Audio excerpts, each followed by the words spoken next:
Today is September 7th, 2022, and what I've done already, again, got started before I started talking about what I was going to do, is I got my hitch put back on.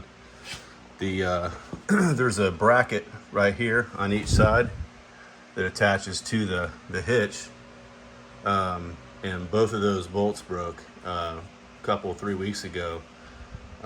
I guess it was because they were just rusty, and had a trailer hooked up to it. Unfortunately, I think it was this one, it stayed intact actually, but it was hanging by a thread, and we had to use several thick zip ties to zip tie this to the bumper here just to get it home and, drive about 10 miles an hour. But anyway, so I got some grade 8 bolts and put them back in here at those points.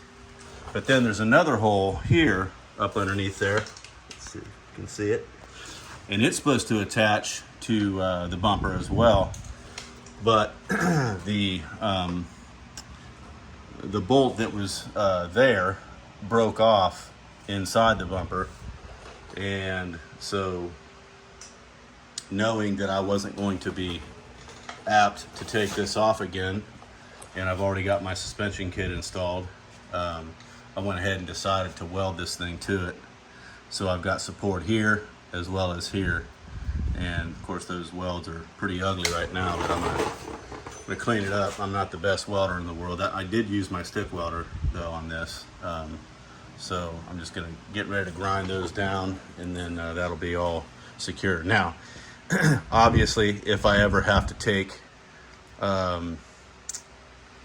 if I ever had to take that off, the hitch, that is, for whatever reason, I don't know, maybe it breaks or something like that, or the only other piece that's affected by it is the spring perch here, the shackle perch that attaches. Again, one bolt is there and the other one was supposed to be back here. Then obviously I'd have to use my grinder and grind that weld completely off to get it off of there. But I don't anticipate that being a problem because this perch right here is in good shape. It's not rusted. Again, in the unlikely event that those perches would break or that the hitch would break, there'd be never any reason to take that off again. Everything else, the bumperette mounts here and here. Now, what I am going to do there, and why I've got that ground back, is because I got a couple of 7/16 bolts.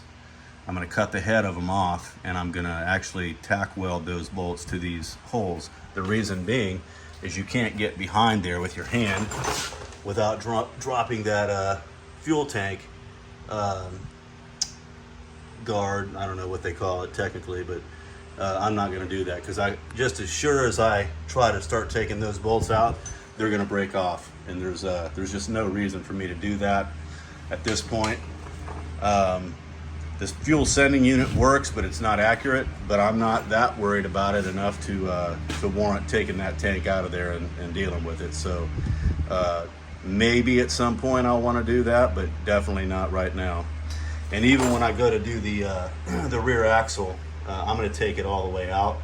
I've already decided that because I want to be able to set it up and work on it like this instead of getting underneath the Jeep. Plus I'll be able to clean it up and everything much easier and repaint it. So, all right, I'm rambling. So what I'm going to do now is clean these welds up, and then I'll weld on my bolts. Here we go.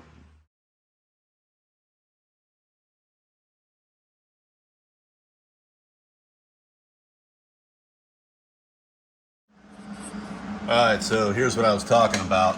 I took these 7/16, I believe it's a 12 pitch. Anyway, I cut the head of them off, and well, I'll show you over here. So I held them with vice grips, obviously, and just welded, tack welded in place on both of those holes. Haven't done those yet, obviously, but right here. And in hindsight, I probably could have just left the heads on them because what I was trying to do is create as flush of a surface as possible, but I wasn't thinking about the fact that it would be almost impossible to get in there with a grinder. Even doing one at a time and grinding, you can't get all of it down. So that, in any case, it's a real nice strong weld, and they're in there. So now I'm just gonna clean them up and put some primer. Same with the welds here, got them ground back. Again, they're not pretty, but they'll hold. Can almost guarantee that. The main thing is not wanting this thing to come off again. So that's extremely dangerous. So again, I've got it bolted here with grade 8 bolts. There's a grade 8 bolt under here that's holding this bracket on, and then it's welded here. So that'll take care of, should take care of that. So now I'm just gonna go ahead and weld these two in over here, get everything primed, and then a coat of paint over top, and it'll be done. All right.